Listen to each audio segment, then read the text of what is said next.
Hello everyone, मैं doctor Swati Sharma English सूत्रा में आप सभी का स्वागत करती हूँ। आज से मैं आप लोगों के लिए ग्रामर की सीरीज जो है वो स्टार्ट कर रही हूँ। जो भी अपकमिंग एग्जाम्स हैं टीजीटी पीजीटी उनके लिए पहले है सिंपल टॉपिक्स, उसके बाद उनका एडवांस्ड वर्जन। ये सारी चीज़ें जो हैं जिस तरीके के क्वेश्चंस पूछे जाएंगे और आते हैं वही आप लोगों को पढ़ाना फिल इन द ब्लैंक्स के माध्यम से। इनमें से कौन सा पार्ट सही है गलत है तो वही मैं आप लोगों को अब स्टार्ट कर रही हूँ। आज का टॉपिक है हमारा, आज हम पढ़ेंगे प्रोनाउंस। आज प्रोनाउन से स्टार्ट कर रही हूँ। शुरू तो नाउन से करना चाहिए था मगर मैं प्रोनाउन से स्टार्ट कर रही हूँ। और एक तो हुई बात ये कि आज मैं क्या पढ़ाऊंगी आप लोगों को। दूसरी बात, thank you very much for your overwhelming response. आप लोगों ने मेरे वीडियो पे इतना ज़्यादा जो है वो इतने पॉजिटिव कमेंट्स दिए, थैंक यू वेरी मच। मुझे नहीं पता था मेरा यूट्यूब परिवार इतना प्यार करता है मेरे से। अब एक दो तो बेवकूफ़ लोग आ ही जाते हैं, वो कहते हैं ना नज़र का टीका टाइप्स जो है वो कमेंट करने के लिए। और लोगों को लगता है कि और बीइंग अ वुमेन तो बहुत आसान होता है, कुछ भी कहो और इस दबाना। ठीक है, औरत हूँ, कमज़ोर नहीं हूँ, अपने दम पर अपना मकाम बना रही हूँ। और उसमें आप लोगों ने बहुत सपोर्ट किया मुझे, थैंक यू वेरी मच। इतना अच्छा, इतना ओवरवेलमिंग रिस्पॉन्स देने के लिए। वो मेरे मन के विचार थे जो मैंने आप लोगों के साथ शेयर करे और उस पर आप लोगों का एक बहुत अच्छा था पॉजिटिव रिस्पॉन्स। और एक और बात कहना चाहूँगी कि बहुत से लोगों ने मुझसे कहा कि मैम आप इग्नोर कीजिए। अब मैंने आपसे वो चीज़ पहले भी कही थी कि अगर इग्नोर बहुत हद तक बहुत सारी चीज़ें करते हैं। मैं भी एक काफ़ी मैच्योर इंसान हूँ, बहुत ज़्यादा इग्नोर करते हैं। आप सोच सकते हैं कि जब बहुत ज़रूरत से ज़्यादा चीज़ें हो जाती हैं तभी जो है ना वो उसका विस्फोट होता है। तो वही चीज़ जो है वो आज हुई। और इसमें बहुत एक जो है आकृति है, उन्होंने काफ़ी लंबा, बीइंग अ टीचर जो एक समझ सकता है मेरी फीलिंग्स को, जो और आप लोगों ने भी बहुत अच्छे से समझ के और चीज़ों को जो है वो मुझे कहते थे कंसोल कराया। तो थैंक यू वेरी मच। और चलिए अब हम लोग अपनी ग्रामर की सीरीज स्टार्ट करते हैं। ये ग्रामर की सीरीज मैं आप लोगों के लिए जो लेकर आई हूँ, इसमें मैं आपको ग्रामर के कॉन्सेप्ट्स पढ़ाऊंगी, ग्रामर के क्वेश्चंस को कैसे सॉल्व करना है ये बताऊंगी। और ये बताइएगा कि ग्रामर और लिटरेचर जो है मैं सोच रही हूँ कि जैसे एक चैप्टर ग्रामर का कंप्लीट करें तो उसके बाद लिटरेचर कर लें। इस तरीके से करके मैं आप लोगों के लिए जो है सीरीज बनाती रहूंगी। तो चलिए स्टार्ट करते हैं प्रोनाउन से। और उसके मैं प्रोनाउन को आपको क्वेश्चंस के माध्यम से एक और बात मेरी याद रखिएगा, कोई भी चैप्टर को अगर आपको क्वेश्चंस करने हैं तो पहले उस चैप्टर को पढ़ना बहुत जरूरी है, उसका कॉन्सेप्ट जानना बहुत जरूरी है। तो कॉन्सेप्ट बेस्ड लर्निंग के लिए आप लोग इसे सीखें। चलिए प्रोनाउन के बारे में पहले जानते हैं, what is the meaning of pronoun. देखिए प्रोनाउन का मतलब होता है कि जो which stops the repetition of noun, जो नाउन की रिपीटेशन को रोके, दैट इज प्रोनाउन। प्रोनाउन देखिए इसे कहा जाता है, it is used in place of noun. और इसके अलावा इसके बारे में हम एक और चीज याद रखते हैं कि ये नाउन की रिपीटेशन को रोकता है। नाउन की रिपीटेशन को रोकने वाले को रोकना वाले को क्या कहते हैं, को प्रोनाउन कहते हैं। अब इसको ऐसे समझिए कि जैसे अगर हमने यहाँ पर ये कहा कि और इसमें भी आप ये रखिएगा, देखिए एक होता है फर्स्ट पर्सन, एक होता है सेकंड पर्सन और एक होता है थर्ड पर्सन। तो first person, second person, third person में आप ये जानिए जैसे आई एंड वी, सेकंड में यू एंड थर्ड में ही शी दे इट, ये आपके प्रोनाउंस होते हैं। तो जो रिपीटेशन में ये रोकता है ना वो केवल थर्ड पर्सन की रोकता है। फर्स्ट पर्सन तो रेयरली ही हम कभी नाम लेकर जो है वो बोलते हैं। अब जैसे अगर मुझे यूट्यूब पे आना है तो मैं अपना नाम लेके बोलती हूँ, लेकिन वरना मैं करके या हम करके ही बात करते हैं। तो फर्स्ट और सेकंड पर्सन का तो रिपीटेशन होता ही नहीं है, ये तो प्रोनाउन के रूप में ही यूज होते हैं। रिपीटेशन जो हमें रोकना होता है वो थर्ड पर्सन का रोकना होता है। ठीक है, तो ये होते हैं हमारे first person, second person and third person. अब इसमें भी आप देखिए first person, second person and third person कि क्या है, इनके प्रकार कैसे हैं। और जो मुझे आज आपको सिखाना है तो वो चीज आप देख लीजिए, यहाँ तक आप लोगों ने देखा होगा। अब मैं आपको इसके बारे में जो है वो बता रही हूँ। देखिए ये दे लिख लिया होगा आप लोगों ने, और नहीं लिखा होगा तो बाद में स्क्रीनशॉट लेके लिख लीजिएगा। तो ये यहाँ तक है, इसके बाद हम आगे बढ़ते हैं। तो मैं अब आपको प्रोनाउन के केसेस वगैरह के बारे में बताती हूँ। देखिए प्रोनाउन को हम 3 पार्ट्स में बांटते हैं, nominative, objective, possessive and possessive adjective।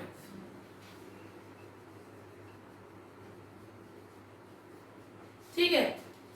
अब नॉमिनेटिव ऑब्जेक्टिव, जैसे नॉमिनेटिव है I, we, you, he, she, they, it. इस नॉमिनेटिव का मतलब क्या होता है? नॉमिनेटिव का मतलब होता है कि जब प्रोनाउन एज अ सब्जेक्ट काम करता है तो उसे नॉमिनेटिव कहा जाता है। Objective, me, us, you, him, her, them, it का इट यूज।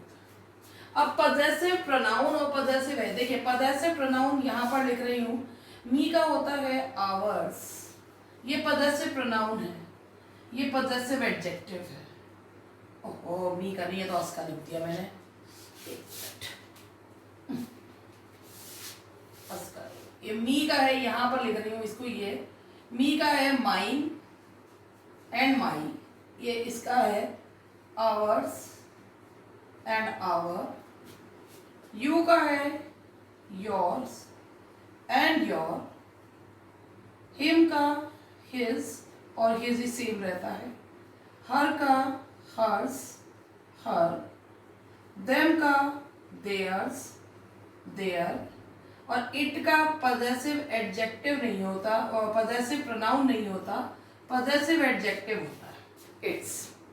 ठीक है, ये पजेसिव। देखिए अब इसके बारे में समझ लीजिए कि नॉमिनेटिव, ऑब्जेक्टिव और पजेसिव हम एक एक करके इनको समझेंगे। सबसे पहले तो जब मैं जैसा समझाती जाऊं, पहले मैं आपको बिल्कुल जैसे कहना चाहिए सिंपल वे में बता रही हूँ कि जो सब्जेक्ट की तरह काम करे वो नॉमिनेटिव, जो ऑब्जेक्ट की तरह काम करे वो ऑब्जेक्टिव, और जो एक चीज से दूसरी चीज पर संबंध या अधिकार बताए या एक इंसान से दूसरे इंसान पे अधिकार बताए या संबंध बताए उसे पजेसिव कहा जाता है। तो हम एक एक करके इन सीनों को जो है वो समझेंगे, इनसे बेस्ड, इन पर बेस्ड क्वेश्चंस कैसे आते हैं ये समझेंगे। तो मैं जो है वो उल्टा ले रही हूँ। सबसे पहले मैं आप लोगों को पजेसिव केस सिखाऊंगी, फिर ऑब्जेक्टिव और फिर नॉमिनेटिव केस सिखाऊंगी। ठीक है, तो अब आप लोगों को यहाँ तक तो मुझे पता है कि सभी लोगों को सारी चीज यहाँ तक तो आती है, इतना मैं भी मान के चलती हूँ कि यहाँ तक तो आता है। चलिए अब we will do with the help of questions. एक बार फिर दोबारा से रिवाइज कर लेते हैं कि हमने प्रोनाउन में क्या समझा। प्रोनाउन का मतलब होता है जो नाउन की जगह लेता है और जो नाउन के रिपीटिशन को रोकता है। रिपीटिशन ये रोकता किसके है? थर्ड पर्सन के। फर्स्ट और सेकंड पर्सन जनरली जो है वो प्रोनाउन में ही यूज किए जाते हैं। नाउन प्रोनाउन के 3 केसेस होते हैं, nominative, objective and possessive. Nominative जब प्रोनाउन एज अ सब्जेक्ट काम करता है, ऑब्जेक्टिव जब प्रोनाउन एज एन ऑब्जेक्ट काम करता है, एंड पजेसिव जब प्रोनाउन किसी से रिलेशन बताता है या किसी पर जो है अपना अधिकार बताता है। तो चलिए हम लोग आगे बढ़ते हैं, और मैंने आपसे कहा कि मैं पजेसिव केस से स्टार्ट कर रही हूँ, तो पजेसिव एडजेक्टिव वाले केस से स्टार्ट कर रही हूँ।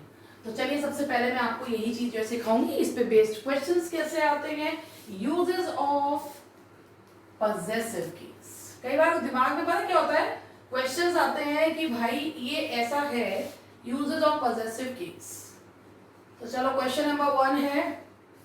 क्वेश्चन नंबर 1 देखते हैं सबसे पहले।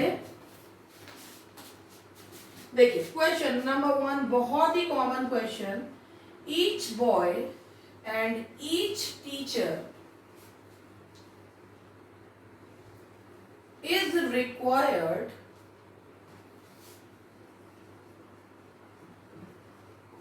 टू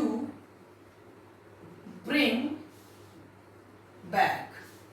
अब यहां आपका आपका ऑप्शन में दिया हुआ है his, her, their, your।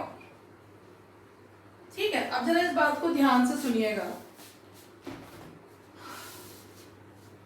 अगर यहाँ पर each boy and each teacher लिखा हुआ है और हमें पॉजेसिव केस लगाना है, आप सबसे पहले ये याद रखिएगा कि ईच मीन्स सिंगुलर। कहीं भी अगर ईच आ रहा है तो ईच का मतलब होता है सिंगुलर, यानी कि ईच प्रत्येक को कहते हैं और ईच का मतलब होता है वन। तो ईच सिंगुलर होता है, उसके साथ वर्ब भी सिंगुलर लगता है। ठीक है, वर्ब भी सिंगुलर। ये आप देख सकते हैं कि यहाँ पर हमने वर्ब कैसा लगाया है, सिंगुलर। अब इसके बाद जो हमारा पॉजेसिव एडजेक्टिव लगता है, अब हमें कैसे पता चलेगा ये पॉजेसिव एडजेक्टिव है? इसके बाद जो पॉजेसिव एडजेक्टिव लगता है वह हिज होता है। अब आप सोच रहे होंगे सिर्फ हिज ही होगा। अगर जेंडर मेंशन नहीं है तो आपको हिज लगाना है। इसका रीजन भी मैंने आपको बताया कि ईच सिंगुलर होता है प्रत्येक। अब चाहे वो एंड से जुड़ा हुआ हो, वो अलग अलग जो है वो माना जाता है। 1 + 1 = 1 माना जाता है, 2 नहीं हो जाता। तो ईच सिंगुलर होता है, उसके बाद वर्ब भी सिंगुलर यूज होता है और पॉजेसिव एडजेक्टिव लगता है, वह जो पॉजेसिव एडजेक्टिव लगता है वह हिज होता है। क्योंकि अगर इसमें भी याद रखिएगा कि अगर उसमें जेंडर मेंशन नहीं किया गया तो हिज लगाएंगे। मान लीजिए यहाँ पे होता each boy and each girl, तो हम जो है वो जेंडर के हिसाब से सेकंड सब्जेक्ट के हिसाब से हर लगा देते, देयर तब भी नहीं लगेगा। तो यहाँ पर हमारा इसका आंसर आएगा हिज। तो यहाँ पर हम लगाएंगे हिज। अब ये देखिए, ये नाउन है।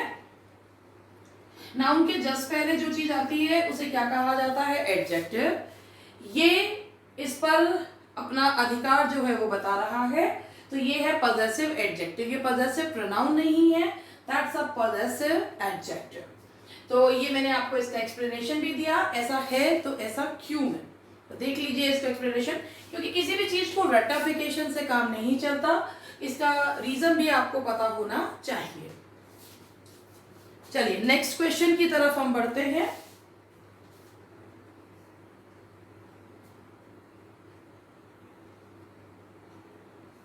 चलिए, द नेक्स्ट क्वेश्चन इज, मैं एक एक क्वेश्चन से आप लोगों को समझा रही हूं जिससे कि आपको एक्सप्लेनेशन, ग्रामर कभी भी रटी नहीं जाती है। ठीक है, अब जरा क्वेश्चन देखिए। क्वेश्चन नंबर 2 है, Reena as well as her children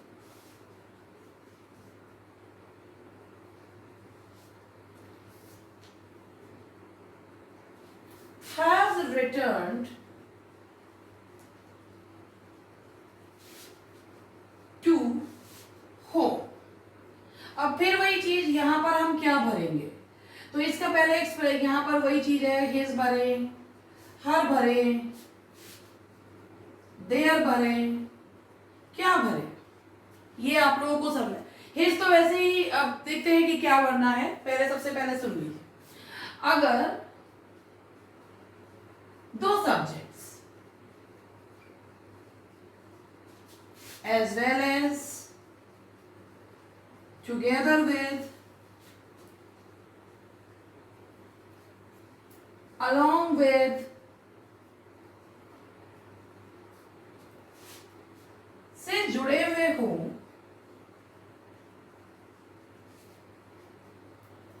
तो इनके जस्ट पहले आने वाले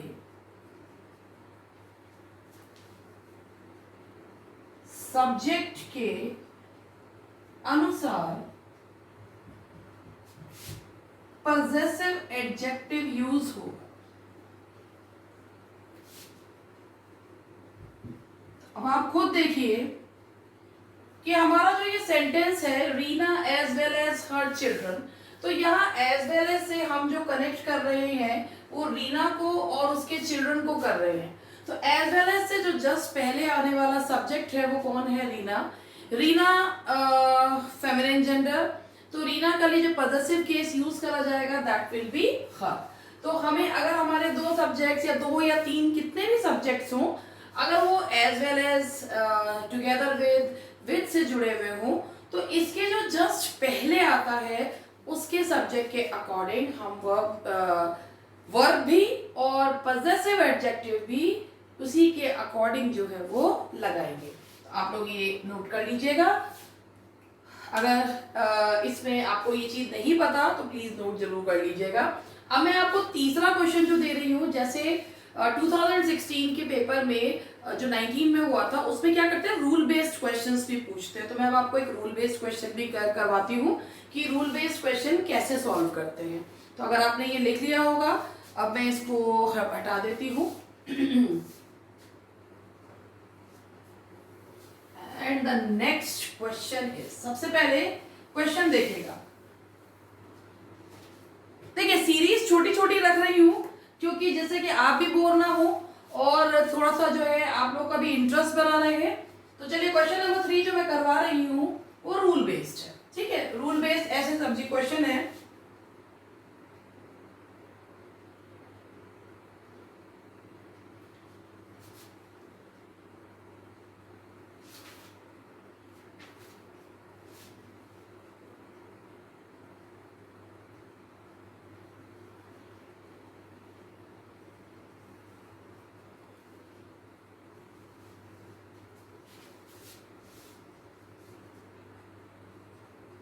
मान लीजिए क्वेश्चन इस तरीके से आता है, विच of the following is incorrect. तो सबसे पहले आपका इसमें है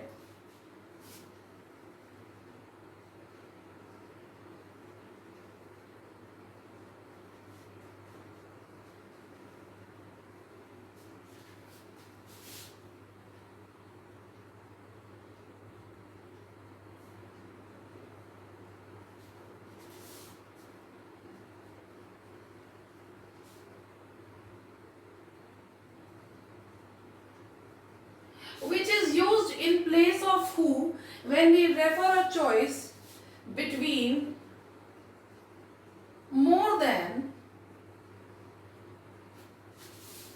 two persons or things।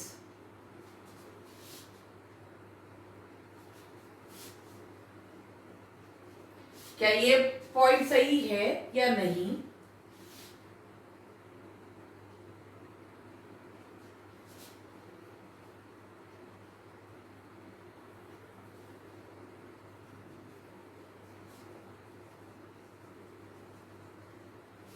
After possessive case pronoun,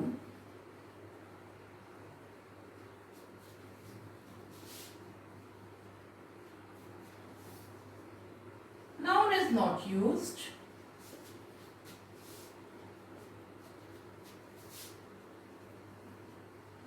And third one is the possessive case of one is his। अब आपको इसमें से अब इस तरीके के रूल बेस्ड अगर क्वेश्चंस आते हैं तो एक ही उस पे मैंने यहाँ पे पॉइंट लिख दिए हैं। तो आप क्वेश्चंस को समझ के आप लोगों को इस पे करना है। तो क्वेश्चन नंबर 3 देखिए, which of the following is incorrect. इन तीनों में से कोई सा एक इनकरेक्ट है। ठीक है, अब इन तीनों में से कौन सा इनकरेक्ट है, सबसे पहले हम ए वाला पढ़ते हैं। कई बार क्या होता है कि हमें ना एरर के पॉइंट ऑफ व्यू से तो क्वेश्चन सॉल्व करने आते हैं, लेकिन हमें ना ये नहीं पता होता कि अगर रूल बेस्ड क्वेश्चंस पूछ ले तो कैसे सॉल्व करेंगे। तो क्वेश्चन देखिए, which is used in place of who when we refer a choice between more than two persons और थिंग्स। अगर दो या दो से ज्यादा व्यक्तियों के बीच में चॉइस होती है तो ह्यूमन बीइंग्स के लिए भी हम विच यूज करते हैं। क्या ये सही है या नहीं है? ये एब्सोल्युटली करेक्ट है कि अगर दो या दो से ज्यादा व्यक्तियों के बीच में हमें चॉइस बतानी होती है तो हम हु नहीं लगाते, हम क्या लगाते हैं, विच लगाते हैं। This is absolutely correct. After possessive case pronoun, noun is not use. बिल्कुल सही बात है कि अगर प्रोनाउन तो यूज ही नाउन की जगह होता है तो उसके साथ हम नाउन कैसे लगा सकते हैं। That's why it is absolutely correct. The possessive case of one is his, यही इनकरेक्ट है क्योंकि पॉजेसिव केस ऑफ वन होता है वंस। तो आई नो कि ये जो इस तरीके के क्वेश्चंस होते हैं, मैंने ये भी हाथों हाथ ही क्वेश्चन बना दिया, तो मैं अब आपको इसके ऊपर के पॉइंट्स जो है वो बताती हूँ। क्वेश्चन जरा एक बार देख लीजिए फिर दोबारा से। इस तरीके के क्वेश्चन सॉल्व करने के लिए ना बहुत ज़्यादा कूल एंड कंपोज रहने की ज़रूरत होती है, तभी आप उस क्वेश्चन की लैंग्वेज को समझ पाएंगे और तभी आप उसको जो है वो सॉल्व कर पाएंगे। तो जब आप कभी भी कोई चैप्टर करते हैं ग्रामर का, तो उसमें कोशिश ये करिए कि उसके जो पॉइंट्स हैं उनको लिख लें इंग्लिश में ही, ये आपके बहुत हेल्प करेंगे। देखिए वनडे एग्जाम का जो पैटर्न होता है ना, that is all together different from that of जो टीजीटी पीजीटी के लिए आ रहा है उसका। अब जूनियर का पेपर क्या होगा वो तो हमें नहीं पता, हो सकता है वो वनडे एग्जाम की तरह ही हो, लेकिन टीजीटी पीजीटी में जिस तरीके से इन्होंने पेपर पिछली बार दिया, तो मुझे लगता है रूल बेस्ड ग्रामर को भी अगर आप अपने लिखकर या उन रूल्स को भी आप एक बार अपनी नजरों से निकाल लेंगे तो it will be beneficial for you. तो चलिए आगे बढ़ते हैं। अब मैं एक एक करके इन पॉइंट्स को एक्सप्लेन कर देती हूँ। तो अभी इसका आंसर तो मैंने आपको दे दिया कि क्या है इसका आंसर। तो चलिए हम लोग जो है वो नेक्स्ट क्वेश्चन इसका ही जो है चॉइस वाला देखते हैं। जैसे सेंटेंस है हमारा, अगर सेंटेंस हमने यहाँ पे लिखा जो पॉइंट 1 था, ऑफ द टू सिस्टर्स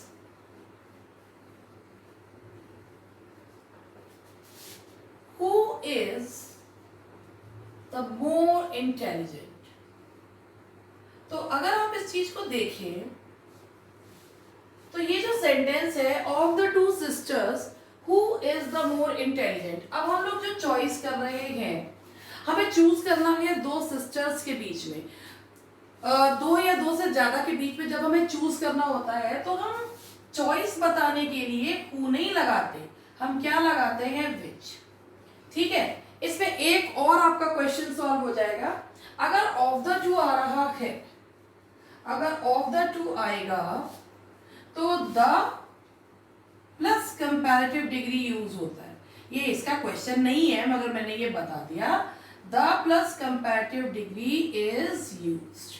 अगर रूल बेसिस में ऑफ द टू के बाद the plus comparative degree is used, तो मैंने आपको बताया अगर चॉइस आ रहा है तो चॉइस के लिए आपको हु नहीं लगाना, विच का यूज किया जाता है। ठीक है, सेकंड क्वेश्चन था आपका, हाँ जैसे मैंने आपसे यहाँ पे बताया, ये तो पॉइंट नंबर 1 का एक्सप्लेनेशन था। हमने यहां पर बोला दिस बुक इज माइन और दिस इज माई बुक, दोनों में क्या अंतर है? देखिए माइन पॉजेसिव प्रोनाउन है